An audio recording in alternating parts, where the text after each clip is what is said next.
Wonderful, wonderful salsa verde. Nothing like a special homemade green sauce. Don't be afraid of these things. They're only as hot or as mild as you make them. And they are absolutely wonderful. Give this a try. Wait till you taste it. Yummy. Hello. Welcome back to Texas Cooking Today. On this episode of Texas Cooking Today, we're going to be making a salsa verde, or what's known as a green sauce. Okay, so this is common in Mexican culture. This is also very common in Tex-Mex cooking, and it is a wonderful way for you to spice up your enchiladas, tamales, refried beans, or anything you want to use it with. It also makes a great dip just by itself, the little chips and green salsa. Okay, so come a little closer. Let me show you what we're going to use to make this wonderful tasting dish.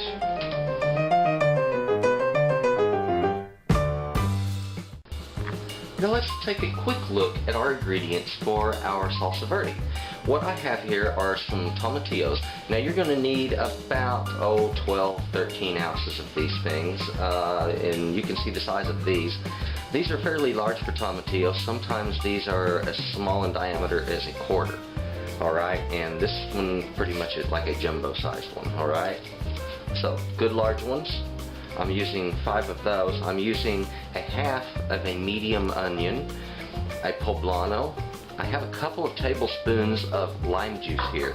We have some jalapenos. Also, if you like serranos, you want to make this a little hotter, put in some serrano chili.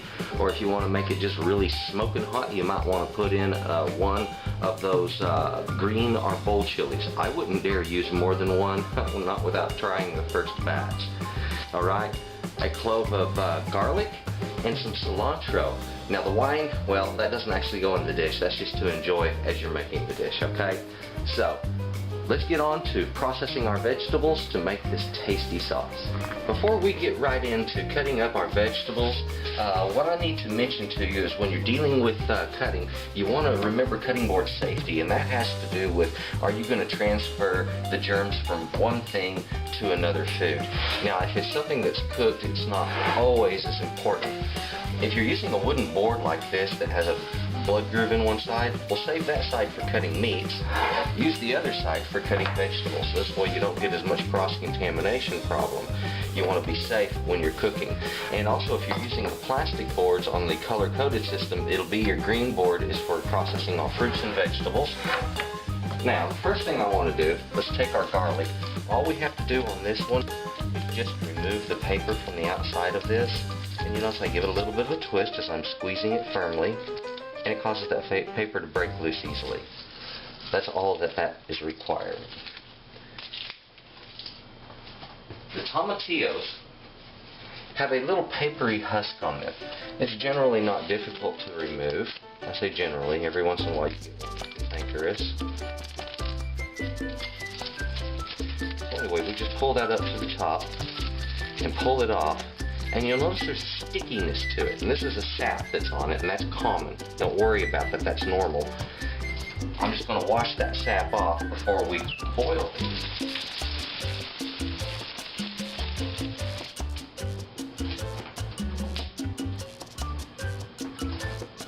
The last thing that we need to take care of processing is our onion. Now, I want to show you some neat tricks about an onion. First of all, if you cut in the root end of an onion, it's going to immediately start weeping, and that's going to release a lot of that juice that makes you cry.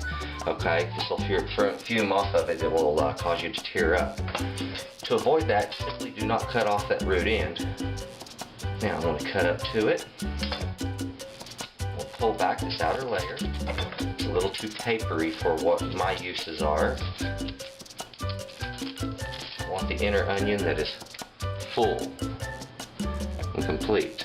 Now, like I mentioned, I only need about a half of an onion. So what I'm going to do, and so I can keep that root end intact and hold the whole thing together, I'm going to cut one side off. I'm going to turn it around. I'm going to cut the other side off. And those two sides together are about a half an onion, and that is about the other half of an onion. Okay, so this is the part I'm going to use. Whoops. And I'm going to put these in a Ziploc bag and save them for another day. Okay, let's go back over to our pot to boil these in. Now that my water has come up to a boil, I'm ready to start slipping my vegetables in. Just place the poblano in. You can place your jalapenos in there. Now, the tomatillos. There we go. Don't forget that garlic and your onion. There we have it. Now, this is a simple boil and it does not take very long. The tomatillos are going to start to split down the side and they're going to get soft first. Okay, so you're going to kind of want to keep an eye on those. And when they do start to split down the side, go ahead and pull them out of the water and just set them aside in a bowl. And then let the chilies finish cooking off and the onion. And that's all going to take about 20 minutes total for those to cook. Now I have had this covered. It has been about 10 minutes now. And I notice that my tomatillos have become soft. They're broken. And if they're like that, it's time to go ahead and remove them. That one's still a bit firm. I want to leave him in a bit more. Same with that. This one has become soft and it has split. We are now at the 15-minute mark. Yes, this tomatillo is broken open now. It's become soft. And I believe, yep, this one is also. Now, I'm going to give these chilies and that onion the last 5 minutes. I have just completed 20 minutes of boiling. On these vegetables, I'm just going to pull them out, set them aside in the same bowl that I put my tomatillos in. Our vegetables have had time to cool down now. So, what I'm going to do, I'm going to use what's called a food mill to process these into a nice... What I want to do to prepare these, watch out, there could be some more water in these. See how I opened that up on a split? I want to take out that crown. I'm going to throw that away. Now these seeds I'm not going to worry about because again, that's what this food mill is going to take care of. It's going to remove all the skins and the seeds. I just like to get that stem out of my way first. It's a lot cheaper than good quality food processors. Now the other way that this can be done is in a food processor or a blender. If we look at the bottom, you see all that built up sauce that we have there. Isn't that beautiful? That's just what I was looking for. And in the top of this, we have all of that that we're not really very interested in, which are the skins and seeds. That's all taken care of now.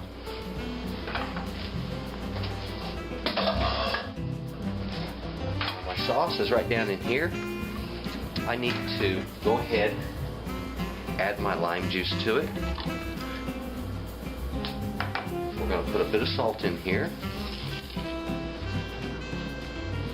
I want to return this to a boil. And once it comes to a boil, I want to lower the heat, cover it, and we're going to simmer that for about 20 minutes. I'm only going to be stirring it frequently. Now, if you'll remember right, we had some cilantro that we wanted to put down into this, and this is the right time for that. Now, what I want to do on this is what's called a chiffonade. And what I want to do is I want to ball the leaves up in my hands like this. Not so tight that you're crushing them, but just so tight that you're holding them together. I'm going to curl my fingertips under, like so, and bring my knife up against my knuckles here. And that way I don't cut myself as I'm doing it.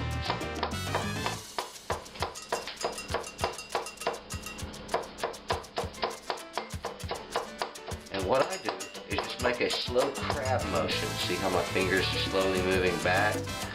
That's the motion I make when I'm moving back to make a nice chiffonade. That's what this is. Chiffonade just means a real thin slice.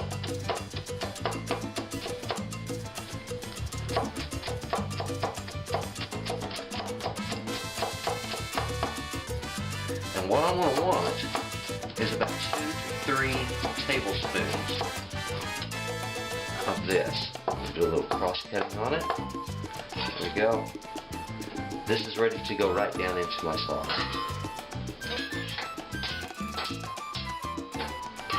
There we go. Our cilantro's in. All we have to do is finish simmering it off. We're going to have a wonderful sauce. Now don't forget to occasionally take the top off, give your sauce a bit of a stir. And what we're doing is we're reducing it and removing some of that moisture, thicken it up, and also to finish cooking it off. Beautiful looking.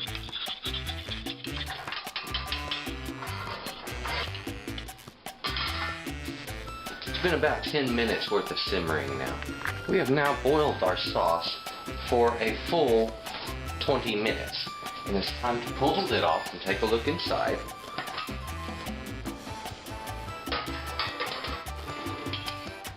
Look at our consistency. I've used a little more simmering just to remove some of the moisture in it, to thicken it just a little bit more.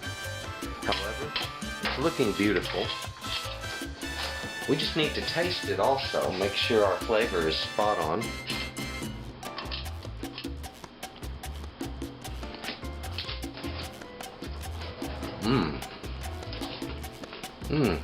Yummy. Man, that's a magnificent tasting sauce right there. It's going to be wonderful.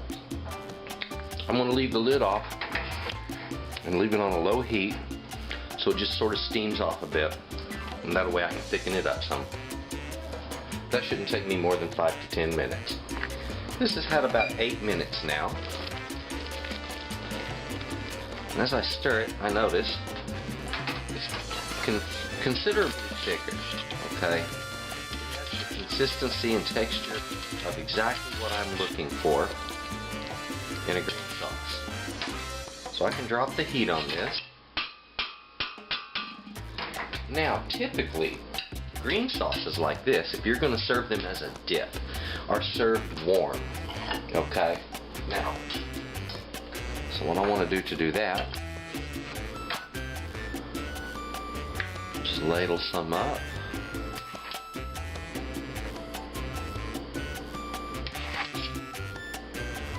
Just like so. Now, we need a dish to put that on.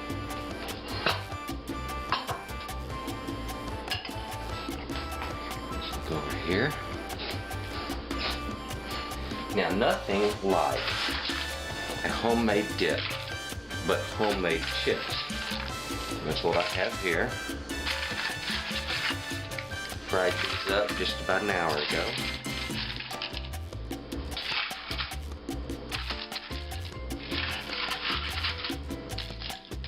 So there we have it. Our beautiful Salsa Verde. Yummy. Now, we're ready to serve. Isn't that beautiful? Well, that wasn't very hard at all, was it? A simple Salsa Verde. And this is the basis for a lot of other stuff. Like if you wanted to do, let's say, a sour cream sauce on an enchilada, mix it with some of this Salsa Verde. Okay, a little sour cream, some Salsa Verde, you've got a wonderful topping for an enchilada. Okay, also it can be put directly on enchiladas, on tamales, on chips. It's a wonderful flavorant for your meat if you're going to use an enchilada meat, like a beef enchilada meat. Mix it with that to flavor it. Beautiful Salsa Verde. And remember, it's only as hot as you make it. If you don't want it as hot, use less jalapeno. If you want it nice and hot, the way this is, use the 3 that I used. Or make it even hotter with an arbol.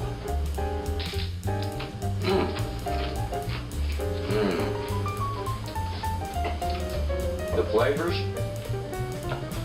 are rich, fresh, it's acidic. There's a slight kind of sweetness in the background from the onion. That is delightful. Just gotta get a little more. I know, it's double dipping. I'm bad. but it's my dip. So, thank you for watching. Excuse me. Thank you for watching Texas Cooking Today. And please subscribe. You have a nice day. Thank you for watching Texas Cooking Today, the show where you can get great recipes and the best techniques are taught. Please subscribe to Texas Cooking Today, where you will always find something hot and ready to eat.